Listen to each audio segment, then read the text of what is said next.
pour terminer le premier exercice, je reprends l'interprétation entre les équations mathématiques et le phénomène physique qui se produit.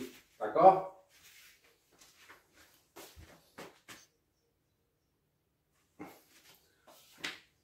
Ça, c'est la tension. L'équation de la tension, c'est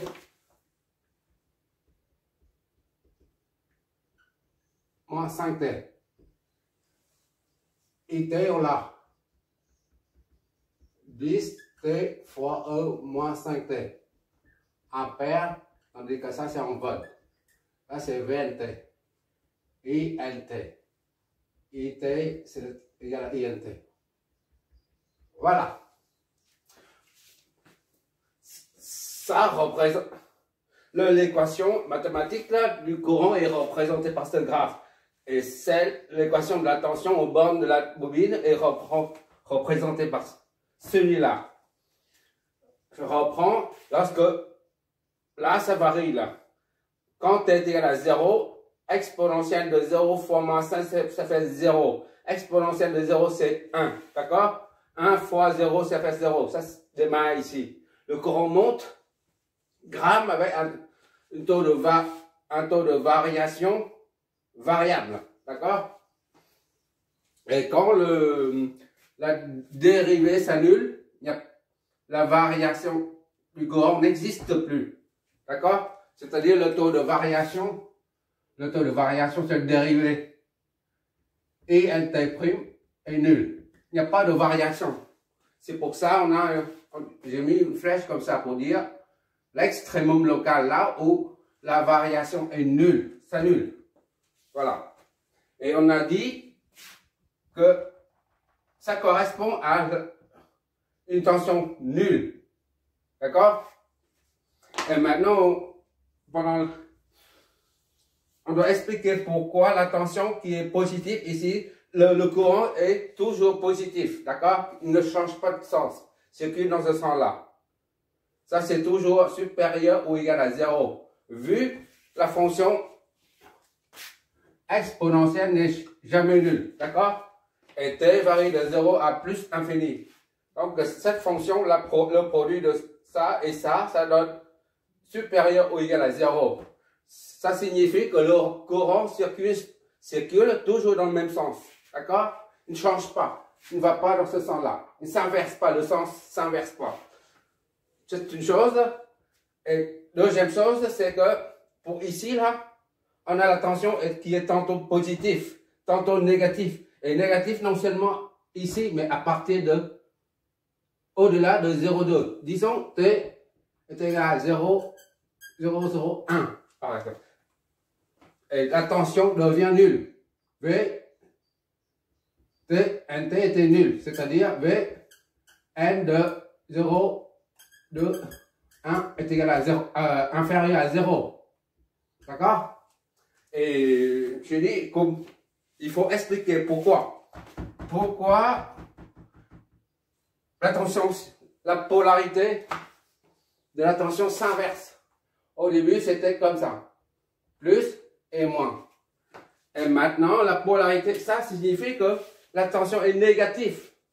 Négatif, c'est-à-dire que la flèche s'oriente vers le bas. D'accord? VNT, comme ça.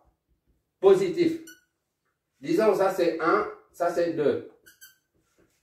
VNT est égal à V, 1, 2, T.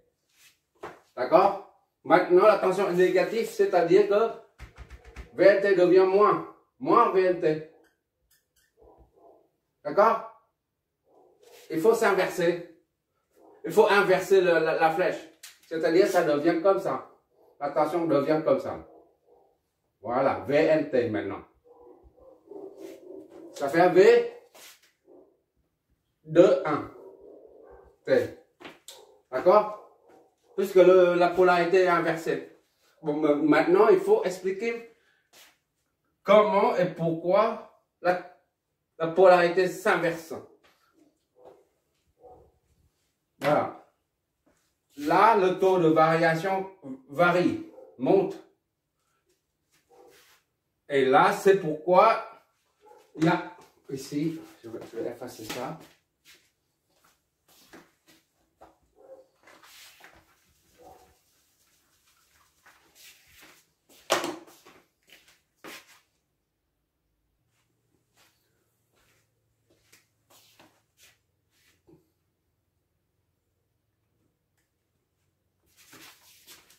Tout au début, quand INT passe à travers ça, il y a une expansion du champ magnétique. Donc, il y a une tension qui est induite aux bandes de ça. D'accord? Ça empêche le courant NT de traverser. Justement, la tension est 1. 1 volt. Là. Ici, c'est 1 volt. C'est pas 1 ampère. 1 volt. Ça empêche le courant de traverser. La preuve, le courant est nul. D'accord? Au début, à l'instant T est égal à 0. D'accord? Et après, au fur et à mesure, lorsque le temps passe, et ben,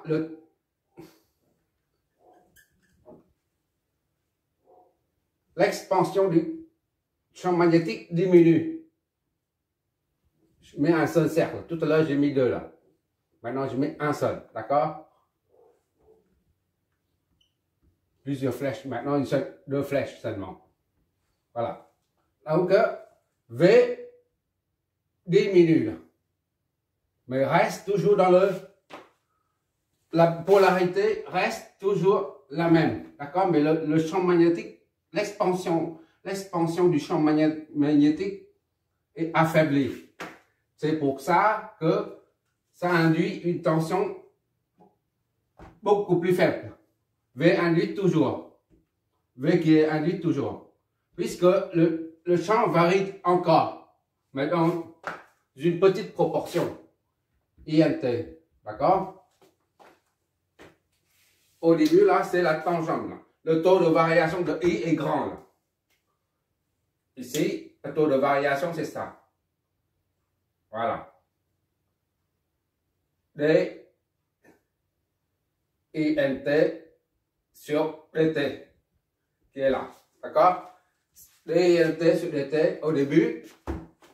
DINT sur DT là. DINT sur DT est positif. D'accord? Cet angle là est positif. Le taux de variation de INT est positif. D'accord? Ce qui entraîne une polarité positive. Ici, là. Donc, la tension est positive. D'accord? Et jusqu'à 0,2, il n'y a plus de variation. Le taux de variation INT, là, il reste le champ magnétique dedans. Mais il est constant, d'accord? D INT sur DT est nul. Donc, c'est ça. Est nul. Il n'y a plus de variation du courant. Le courant est égal à une constante, soit par exemple 10 ampères par exemple. D'accord? Puisque le courant ne varie plus. C'est-à-dire, le courant INT est égal à quelque chose. Fixe, constante. D'accord? Et quand le courant INT est constante, dans la bobine, là, le champ ne varie plus. Et quand le champ ne varie plus, eh ben, la tension devient nulle. La polarité, que ce soit plus ici, moins ici, ou plus ici, moins ici, c'est la même chose, parce que la tension est nulle. Induite est nulle. Est nulle. D'accord? Un conducteur, quand un courant qui passe dedans va générer un champ magnétique. D'accord? Si le courant reste constant, alors le champ ne varie pas. D'accord? Et si le champ ne varie pas, si ce n'est pas un champ magnétique variable, il ne peut avoir de tension qui soit induite aux bornes de la bobine. D'accord? Ici, c'est le cas, là, champ H qui est constant. Puisque le courant est constant. Et par conséquent, il n'y a aucune tension qui n'est induite aux bornes de la bobine. C'est ici. D'accord? Et maintenant, là, au début, c'est le taux de variation qui est positif. Après, le taux de variation est nul. D'accord? Et enfin, ici et là, ça descend. On prend ici. Ça, la tangente, par exemple. D'accord? C'est ça, dt sur d, i, nt. D'accord? Ça, c'est positif. Tout à l'heure, là, ça, c'est positif. Là. Et ça, c'est positif. Positif divisé par positif, ça donne positif. Et ça, c'est nul. Tandis que là, c'est positif et ça, c'est négatif. D'accord? On s'oriente vers le bas, là. La flèche en là. Donc, le d, i, nt sur dt, c'est-à-dire quoi? Négatif divisé par positif. Ou alors, négatif fois 1 sur positif. Ça donne négatif. On peut raisonner ça comme ça, hein, d'accord? Mais diviser par 0, ça ne veut rien dire. Ça c'est pas défini. Mais une façon de raisonner. Voilà. Donc, le taux de variation est négatif maintenant. C'est-à-dire, il y a un changement. Le taux de variation du courant négatif provoque un changement d'état du champ magnétique. Dès qu'il y a un changement d'état, qu'est-ce que ça fait?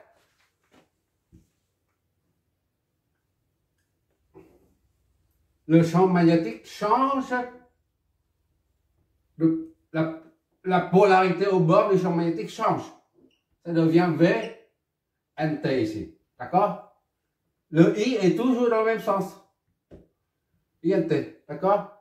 Maintenant, là, au début, il y a une très grande expansion. Après, l'expansion du champ magnétique diminue et enfin, ça devient constant. Et maintenant, là, tout ça toujours dépend du taux de variation du courant. D'accord? IT, là. IT, c'est courant. D'accord? Et maintenant, là, INT sur DT est négatif. D'accord? Négatif. Voilà. Ça, c'est ça. Ça et ça. Voilà. Négatif. Donc, le taux de variation change de façon négativement. Ici, c'est positif. D'accord? Le pôle plus ici, moins ici. Maintenant, c'est négatif. Donc, la polarité aux bornes de la bobine s'inverse. C'est-à-dire, ça devient moins VN ici. Moins VN, d'accord? Tout à l'heure, si on a dit tout à l'heure en haut, là. Là, c'est VNT. Ça, c'est moins VNT, puisque c'est 2, 1. Ça, c'est V, 1, 2. T. 1, 2. Et après, c'est 2, 1. S'inverse. C'est-à-dire, ça, c'est moins. Moins VNT. D'accord? Idem ici. Ah, lorsque la polarité s'inverse, on met un signe moins devant. C'est ça qui explique pourquoi la tension devient négative. D'accord? Si on doit faire une corrélation entre l'équation trouvée à partir de l'équation fondamentale VNT est égal à N de INT sur DT. On doit faire une corrélation entre ça et ça, c'est-à-dire ça. Entre ça là et le phénomène physique qui se produit. D'accord? Aux bornes et au sein de la bobine. Toujours, il faut faire un aller-retour et vérifier la cohérence. D'accord? Pourquoi c'est si important? Parce que là, cette formule nous permet de comprendre le phénomène, le phénomène physique qui se produit à l'intérieur et à l'extérieur. c'est-à-dire la loi de Lenz. C'est pour ça que j'ai évité d'aborder la loi de Lenz dès le début. C'était très abstrait. J'ai du mal à comprendre au début aussi. Hein. Donc, c'est pour ça que je préfère appliquer la formule et avec les graphes, on voit mieux maintenant. Bon, dernier truc. Au début, on a I ici, là. I ici, là, d'ici à là, c'est I qui est... Ici, c'est tout le temps I est positif. D'accord? Parce que ça ne descend pas sous l'axe négatif, horizontal, OT. Ici, là, ça dépend, tantôt c'est positif et tantôt c'est négatif. Ici, c'est V positif, VNT positif. Ça, c'est VNT négatif. VNT négatif, d'accord? Qu'est-ce que ça signifie? Qu'est-ce qui se passe à l'intérieur, là? À l'intérieur, qu'est-ce qui se passe avec la bobine, là, en fait? Ah, là, ça, c'est une bonne question.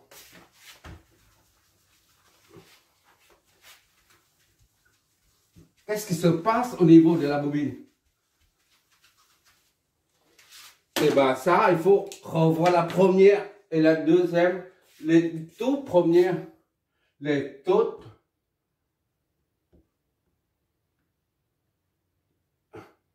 les deux toutes premières, les deux premières vidéos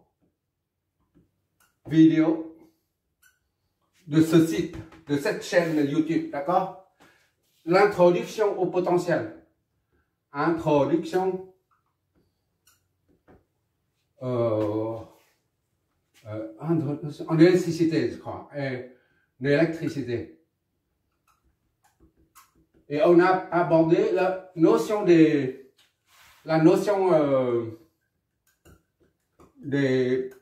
potentiels. D'accord?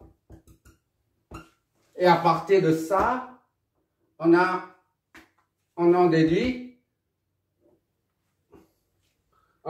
quoi? On en déduit la convention récepteur, tout simplement. Voilà, on a déduit à partir de la notion des potentiels, on en déduit là la convention de récepteur I, V. Et ça, c'est I, V. Pour un générateur,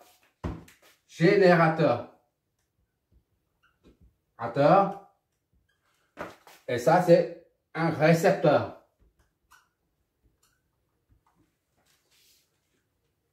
Je m'attarde là-dessus parce qu'on aura affaire au moteur. Alors là, on comprend ça, ça facilite la compréhension des moteurs. Voilà, à partir des potentiels, on a déduit la convention des récepteurs. Voilà. Pour un générateur, le sens du courant et le sens de différentiel, de différence de potentiel, les deux s'orientent dans le même sens. Pour un récepteur, le courant, le sens du courant et celui de la différence de potentiel s'orientent de façon opposée. D'accord? Et ici, là, on a le courant qui est toujours positif. D'accord?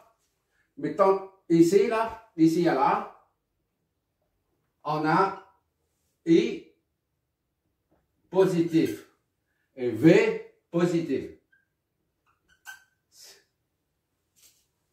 D'accord? I est positif, V est positif aussi. C'est-à-dire si on trouve ici 2 volts. Ici c'est 1 ampère par exemple. Positif fois positif. C'est-à-dire ici c'est récepteur.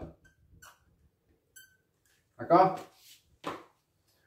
Mais maintenant, là, ici, là, à partir de 2, là, 0,2, je veux dire, jusque là, là, I est positif, mais V, NT, là, est négatif. D'accord?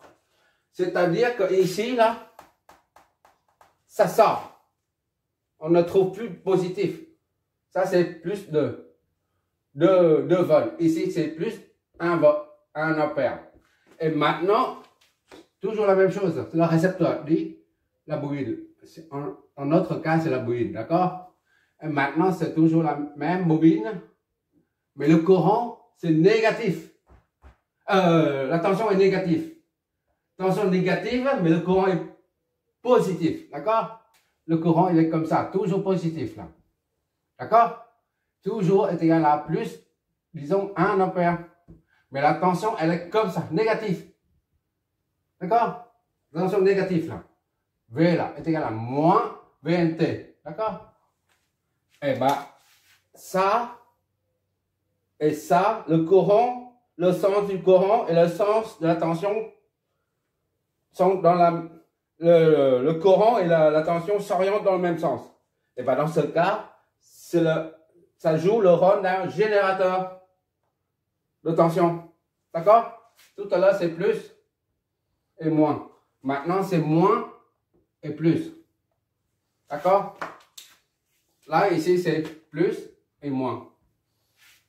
D'accord? C'est-à-dire que à partir de 0,2 secondes, au début, de 0 à 0,2 secondes, la bobine joue un rôle de récepteur. Elle reçoit l'énergie. D'accord? Mais à partir de 0,2 jusqu'à, je sais pas, à l'infini, disons,